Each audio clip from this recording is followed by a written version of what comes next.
sinabi, larawan mo di susunugin.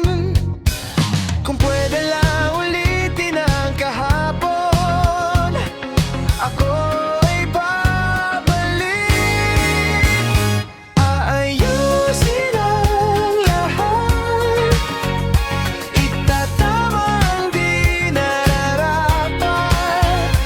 Pipiliting maging sapat at asang magiging tapat sa'yo.